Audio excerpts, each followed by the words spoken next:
For Christmas, we're gonna list all of our grandkids. Go, JK. I can't believe you don't have a Santa Just hat don't call him Lori. I have a full I know. Santa suit. I got a Santa hat in my office.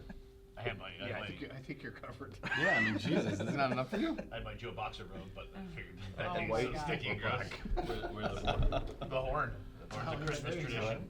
I figured this would be a nice roundtable discussion, so I have a few questions for individuals, a few questions for the group, some fun questions in here. So on social media, we asked some of our Woodloch fans if they had any questions they would want to ask the family. So I had this question that came from Jerry. They wanted to know, where did the Woodloch name come from? Because we all know it. We should have brought buzzers. What would be great is everybody answer that question to see actually what everybody said. Everybody has a different version of the history. I could go for it. The Lockwoods were the original owner of this property. There was their summer retreat. There's a little summer, not a boarding house, but family was their business. It was a very special building. They were pretty wealthy people. They entertained all kinds of very high-end entertainment world people. The King and Queen of Denmark came and stayed with them in their home. When Mr. Lockwood passed away, Mrs. Lockwood was still very active. She was the first woman to sail around the world on steam vessels. So they were influential people. When they died, and so their name was Lockwood, and they called it their little summer estate Woodloch. They turned the last name. So that's how Woodloch got its name. It's Lockwood last name, and that's why the CH is there. So they told the truth on that one. Right. Yeah, it's Lake in the Woods. That's okay. And I really wanted to ask this question to JK first. What was your motivation for continuing the legacy of what your parents had started here? What kind of inspired you to keep Woodloch going? Right. After graduating from high school, I spent 4 years at Cornell and 4 years in the Navy. And when I got out of the Navy, I had a lot of different opportunities. And why did I come home? I think the primary reason is family. I like the feeling of working together as a family. Secondary reason is I like the family. I like the opportunity to someday own a business as opposed to working for someone else. That was very important to me. And I love the business we're in. The business is very gratifying. It's rewarding. It's most importantly, emotionally rewarding, because we do, and I tell all my kids this all the time, we do God's work. We bring people together. Secondarily, at that time I didn't know I was going to have more than one child, is that I would always hope that someday this family business could continue and one of my children would come back and be a part of the business also, and have the same experience of working with my children I had working with my dad, my mom, and the rest of the family. So those are my main motivations. I really believe that Woodloch is a special spot, and how we grew the business was really based on the desire to continue to make Woodloch a special spot for people to come, reconnect with their families, reconnect with their friends, create opportunities that they don't get at home, get away from the real world, which can be very challenging at times, and to spend time with their family, the old-fashioned way, around the table, having meals, playing games together, having a great time. It's all come together. And the biggest thing that's come together is that 5 of my children back in the business. And most of the time it's wonderful. Not all the time. Seeing what Woodloch is today, how do you think that's similar to what your parents' vision was for Woodloch at first, and how do you think it's kind of evolved from that initial vision your parents had? Well, I think that my dad and my mom definitely wanted to expand the business. Back in the day, my dad was buying property along the lake, it seemed like every couple of years, and we would renovate the little cabins that were there and turn them into Woodloch accommodations. And my dad was, pretty aggressive on getting more property and growing and growing. When John came back from the Navy, he had much bigger plans for upgrading and expanding, like the full golf course. My dad said, well, let's just do a 9-hole. And JK said, no, we're going to go all the way. And the nightclub, my dad said we could just make that part of the inn. And we ended up having the nightclub. So, we were a lot more aggressive as in the 80s, and my dad got a little skeptical because he was like, where are we going to get the money? You're going to ruin the whole place. We had a lot of late night discussions, like after the show in the apartment. It was quite a bit of disagreement, but loving. Which is normal in generational families, I believe. Right, that's true. But it was loving Right, yes. arguments, lovingly family arguments, and we got through it all.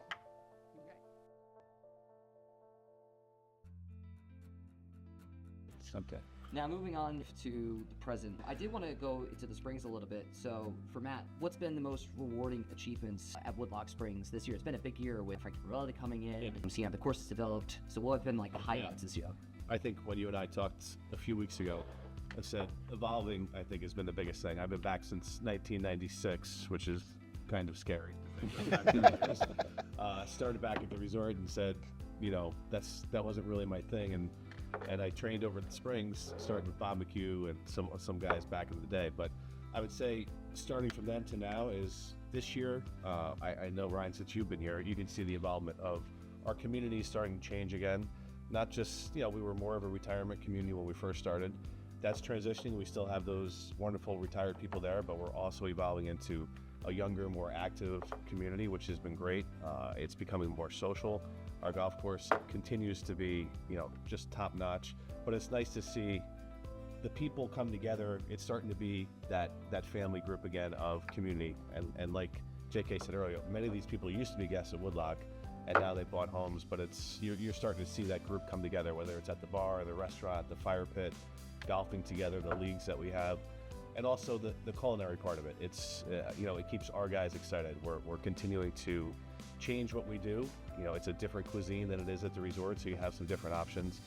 And to be able to do fun stuff, you know, you come over and do videos and watch the drinks that we make, and the chefs are proud of what they do, so we get to see that every day as well. So it's been nice adding Greg onto the mix with the golf pros over there. They've been doing a great job at school over there. Yeah, I was going to mention that as well. So, you know, the teaching portion of our golf has been a big part of what we're trying to enhance.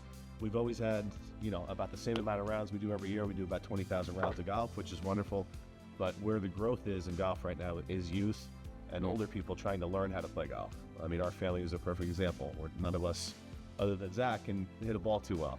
So we've committed to Greg Moon in a teaching facility, and next year we'll see that even enhanced. We're going to have a beautiful canopy. We have our driving range is one of a kind. People come from all over the place and can't believe the driving range we have. It's beautiful. It's difficult to maintain, but it's great. And Greg has been a perfect fit for us. He's a character, and he knows golf, and he fits in well with John Pillar and Kyle Tassemeyer. So I see that's where our next growth is in the golf world.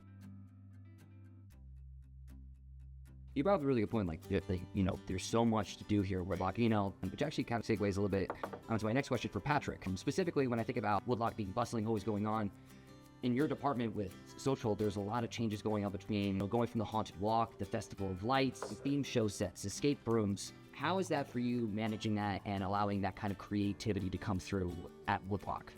Yeah, I mean, I would say it's probably, out of everything that I do, one of my favorite things. You know, it starts, obviously, we have to be incredibly organized and proactive. So we're always a season ahead. In February, we're thinking about the summer. In the summer, we're thinking about the Haunted Walk. Haunted Walk season, we're thinking about Festival Lights and so on. And then you have all these offshoots of trivia games and escape rooms and treasure hunts, and we're constantly changing and updating. So there's a lot of organization that takes place. I would say the team, we have such a great team, and it's very diverse. And what we try to do is, if people have certain talents or certain passions, we dive into that. So we have somebody that loves Festival Lights and doing the boards. He starts working on them. You know, he'll start working on them in February for next year. You know, he likes to do that. And certain people like the scare part with Haunted Walk.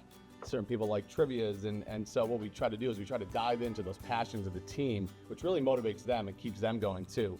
So that's a huge part of what we do. Is our team is excited for what they do. And then, you know, I think the last thing, or the last two things really, is there's kind of two overarching themes. One is we are, I would say, appropriately obsessed with details. When you're doing a game, say it's Olympics or Double Dare or whatever it is, you know, we want to make sure that every detail that we can control, we control. And I think that's something that kind of gets lost. You think, oh, they're just out here creating some games, having fun, but we want to make sure that any little part, something that grandma can do and something little Johnny can do, and so forth, every little detail, we spend a lot of time on.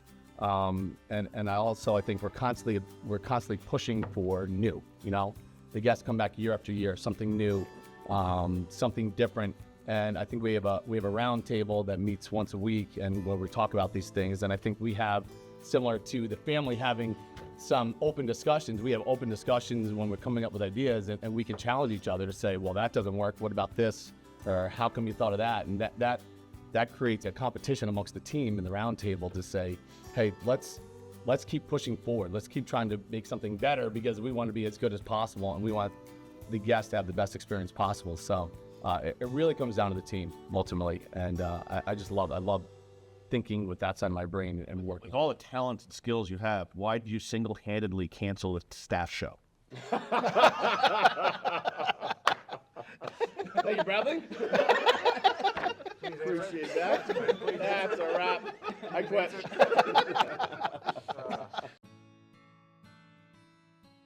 Keeping along with more fan questions, I had to ask this one. This one was from Luke, which was, will you ever bring back the Zipline?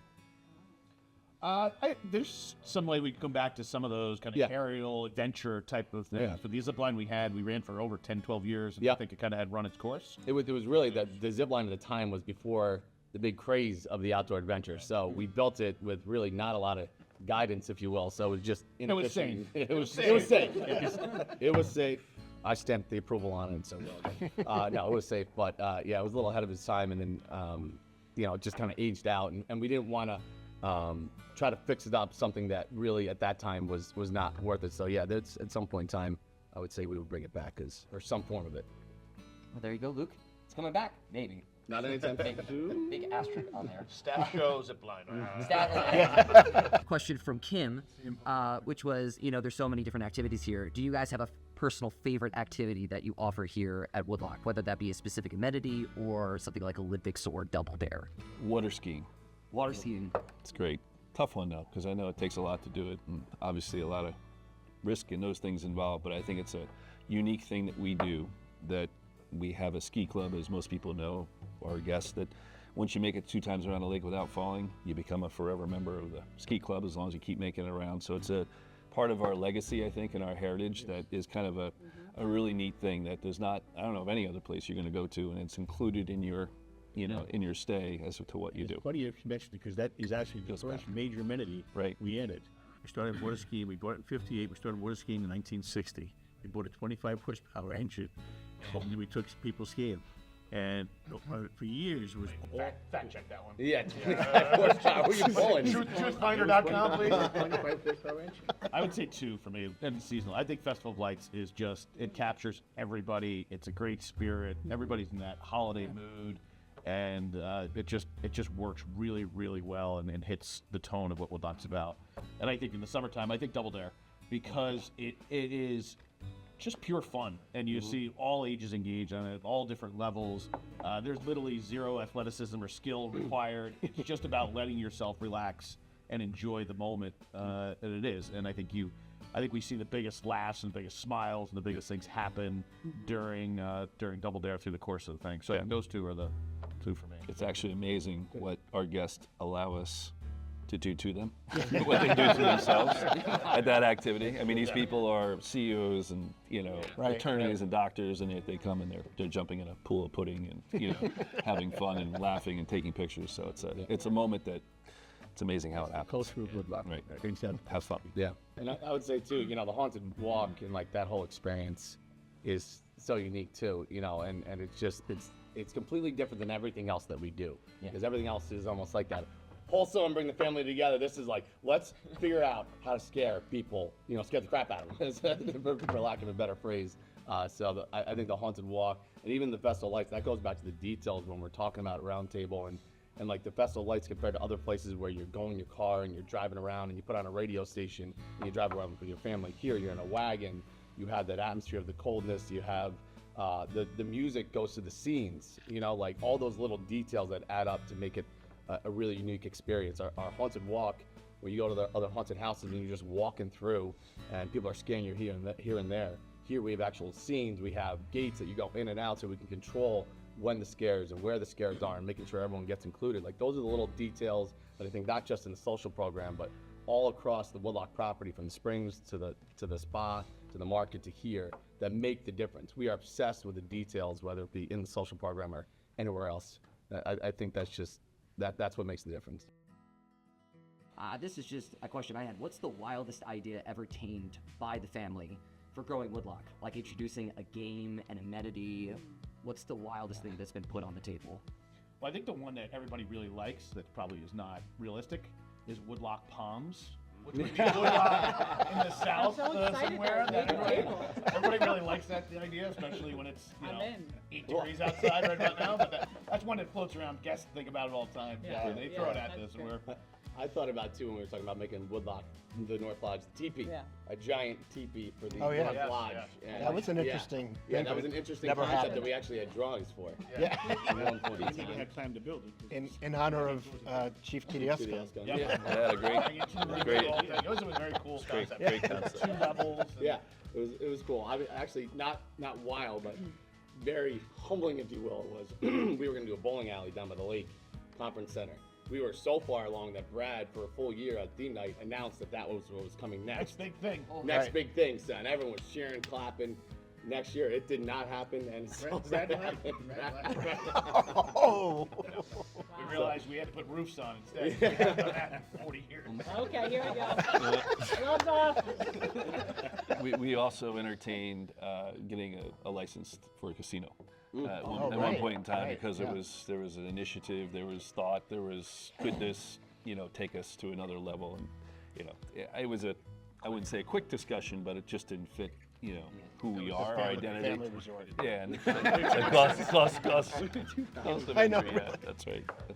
But the other thing, we've had a lot of people come to us and say, we'd love to have you come and build something someplace else and run it. Or come in and manage our property. We've always felt that we could never rebuild the culture unless a lot of us went. Because it doesn't come from things, you can't make it happen. Gramps tried to. Culture here, what's that? Gramps tried to.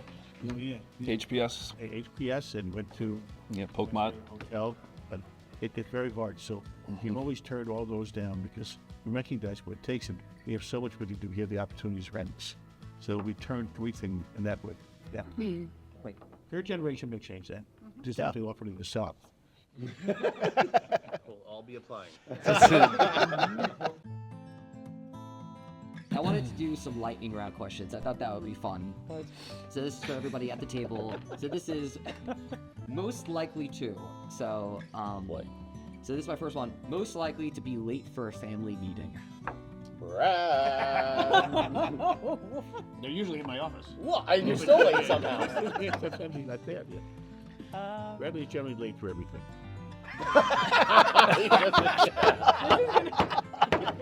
Most likely to hang out with guests after work hours. Patrick. Yeah. Zach. Zach. Zach, now, yeah. Now Zach. Now Zach. Younger Used to generation. be me. Back in the Yeah. day. Yeah. This is the generation. Right there. We all have eras of doing it. Well, he gets needed for a little bit. Yeah, right now Zach holds the ground. Yeah. Most likely to be caught lounging by the lake. No. Matt? But I don't know. you said Definitely pool. Matt. There's pool. Oh, cool. You Yeah. said pool would have been easier. Yeah, not a lot of loungers. No, no. Pretty active. Except on vacation, I'm the queen now. Yes. Most likely to win a Woodloch gold medal. JK. Depends on, yeah. Or Brad. Depends on the Depends on event. the event. Competitiveness. Yeah. The trivia is you got the king nerd over there, so probably him. So Bobby's really good at it. Music, Bob. Music, Ain't that music, music Bob? category. I mean, Zach's got Zach's the- good too. Yeah. Me none. Yeah, he's right. Marketing Probably a challenge. pain sip. Yes. Paint sip. I forgot to say that's my favorite one. The last one, most likely to perform in the theme show. Well, I think we've all. Has there. Well, You need talent. I mean, like, actually perform. Star.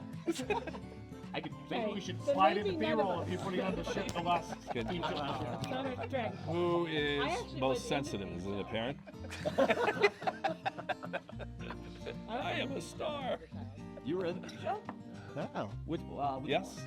Was it a little maid in the one, I don't know how long ago. It's probably 1995, maybe. It was probably like, Also did the whole cookout. yeah, Villa Cookout. You were in the theme show. Yeah. I did 11 years of staff show. Very, Yeah. I think, He was. sounded Yeah. When he was what? 6? No, that was younger. I was in nightclub. It was 87. Oh, really? I did the staff shows in the North Lodge for a long time. Yep. But I was run. Yep. Little conductor, splish splash, ZZ top was. then Matt and I would do a breakdancing contest. Oh, that's right. Right. Staff show. Yeah, we do breakdance pretty good. They used to do it at every family party. Yeah. Every family party. Yeah, every family This was function. pre-recordings and iPhones and stuff like that. So this is all. I don't remember seeing No, those we have blur. it. We do have some. This does come from another one of our Woodloch fans, Gina. Which was, Woodloch is a family business. Woodloch is a family. And Gina had the question is, what tips do you have for working with family? What's really cool about our family is that we all have our own niche. I think that's something very unique. Nobody really wants to do each other's role. So that has been a very big benefit, besides him.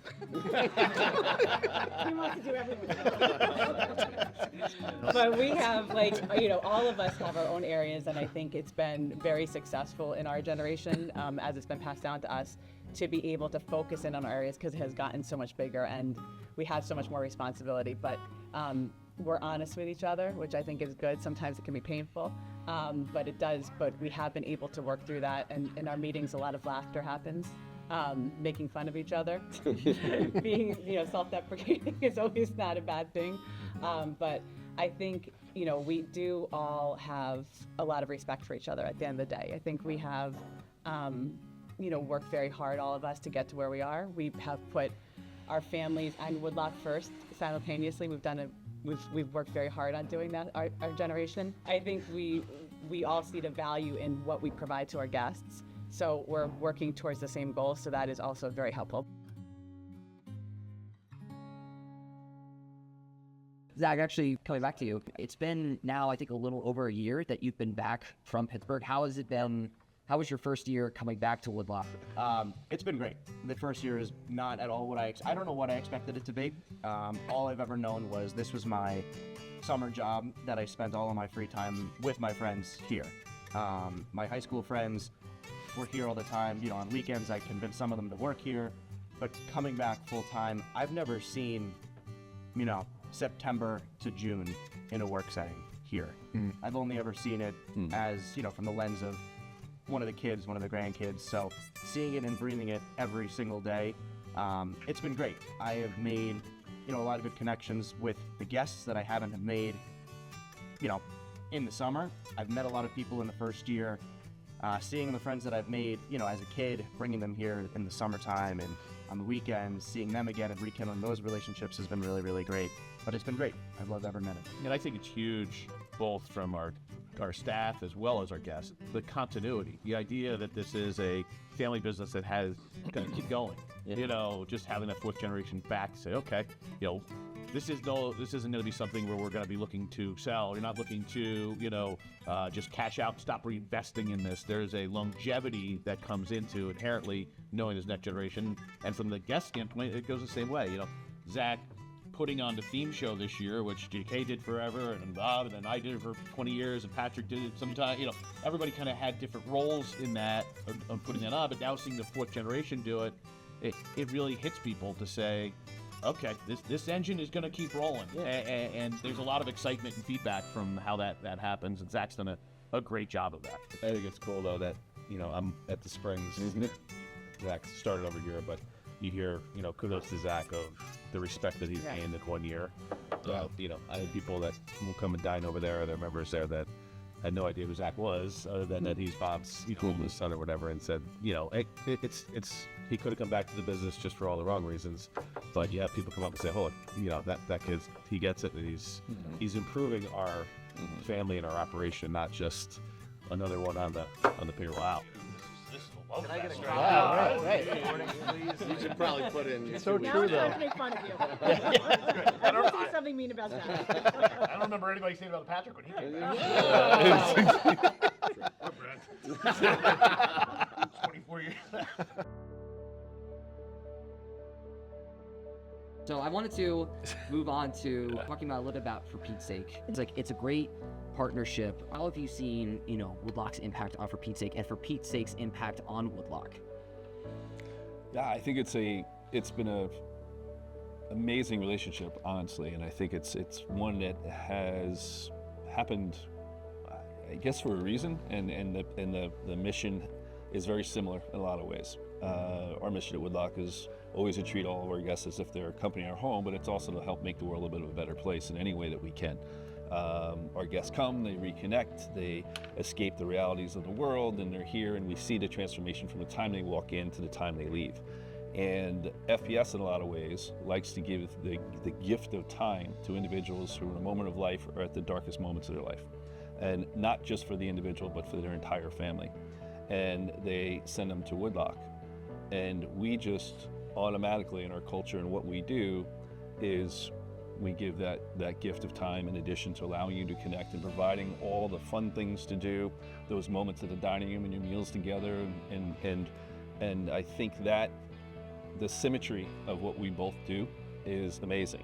I always say that I think the FPS families that come to us, and when I explain it to our other guests who are asking about it, I say it's the same thing we do, but it has, a little bit of a deeper meaning, because unfortunately for some of these families, it could be the last time that they are together. But what a memory to take with you if that is the outcome. And not only that, it allows not just the individual who's battling cancer at that time, but the entire family unit to carry that memory and that moment. Cancer takes so much from so many people. It strips you of your health, your mind, your control, your dollars, all those things. And yet that week away takes you away from cancer controlling what's happening in your life. I can't explain that enough until we now know, because we've been through it through our own lives, and journey has touched us, but we see it through the families that come to us all the time. And when you see that, how meaningful it is, it's almost instantaneous when the time the guests come in and they're the FPS families, and they just are like, this is unbelievable. And not only do we send them away as a family unit, they're with other families that are going through the cancer journey as well. And without words even being spoken, there is a bond that is formed that allows them to have better coping skills, and I'm not alone. Not, again, just for the patient, but maybe that 10-year-old child whose mom or dad's going through cancer, and the next table over, there's another 10-year-old child that's going through it, or someone similar, and just the look and the contact, like, oh, kind of get it. And it's unfortunate, but they get it, and it forms that, little sense of a bond that is of a higher meaning. So I think there's a benefit, or there's a symmetry, again, as I said before, of both of our missions and what we do. And what a powerful combination when you put that together, and what we're accomplishing is what's led us to this next step of this first of its kind respite center that I think is meaningful. One of the best things to see when I first came here was the longtime staff members. Come here and see 10 plus years, 20 plus years, and that be the norm. That's amazing. So this is for everybody at this table. How do you keep people working here for so long? How do you, and not only keep them working here, but treating them as family? What's kind of the mindset? How do you build that culture? I think it's about finding purpose in the work. Again, you can wait tables anywhere, you can be a chef anywhere, you could go out and showcase your personality to some extent anywhere, but it's the bigger picture of the purpose of what we're trying to do, which is, make the world a better place each and every day coming here, that hopefully when people leave here, they're better people, and they go out and keep spreading that and perpetuate that out. And I do think that at the core, staff get that. I think we share our successes too. I think, we kind of rise and fall, if you will, as a group. But I think we do, it's harder as we continue to grow, but I think we try and share the accolades, and not on us, but to our team, our extended family more than anything else. And I think that, we allow ourselves to be accessible. Ownership is also operators in this family. And that goes back to the second generation and the first generation. The third generation and the fourth generation doesn't know it any other way. It may not be, textbook, but, it's a formula that has worked for us. As much as it is important for the guest, it is even more so important for our staff. They know we really care. Our staff know we really care. They care about our guests. They care about our staff. Trace us funds. We have empathy with difficult times they have. We share all the things that Brad and Bob just said, and it comes down to really caring, and it comes down to following the golden rule. We treat everybody the way we like to be treated. If we're a staff member, how would I like to be treated? We try and treat our staff that way. It's all about culture, and that culture takes a long time to develop, and we're just blessed that there's so many of us in the business now that the culture is probably stronger than ever. Hospitality is a difficult business. It takes a lot of sacrifice of time and effort and energy. We can spread it around more than we ever did before, but it takes a lot. And so the people working for us need to feel the same thing that we feel. I think we try and do our very best to make that happen. So caring is key.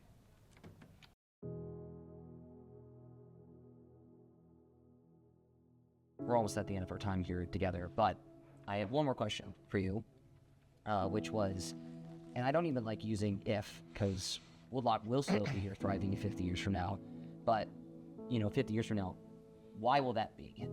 Why will it be that Woodloch will still be here 50 years from now? Well, I mean, I think that we're going through one of the most difficult times from a family business. So typically, the third generation is the end of over 90% of family businesses. So typically, the first generation builds it up. Second generation is obligated to follow in it, and the third generation is really spoiled, and they either sell it or they move on. They don't want to work that hard. I mean, that is the model of a lot of things. So I think we are poised from a family structure to have success because we have had very honest conversations and set it up to make sure that people have opportunities to either be here or not be here. There's not a force to be here; it's by choice. So I think that helps a lot. But it's all these key components that have to exist. One, we need to obviously financially be successful. You need to be able to continue to reinvest. These buildings are old. We've done a lot of different things. You got to be able to maintain them and make sure there's value for our guest experience coming in. We need to make sure that we don't get stubborn or locked into this is how we do it. You need to adapt and change over time. Some of our traditions, we have kept a lot of them, but there have some that faded away because society has shifted away from some of the things that we've done. And we have to make sure we don't turn a blind eye and just become so stubborn that this is how we do it, that we're not willing to change and adapt. But as been highlighted throughout these conversations, ultimately it's about finding the right people to deliver the hospitality over the course of time that comes from the heart and with sincerity on a day in, day out basis. And that 50 years now is probably going to look very, very different.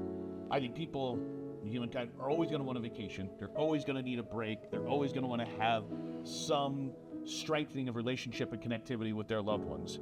What does that look like 50 years from now?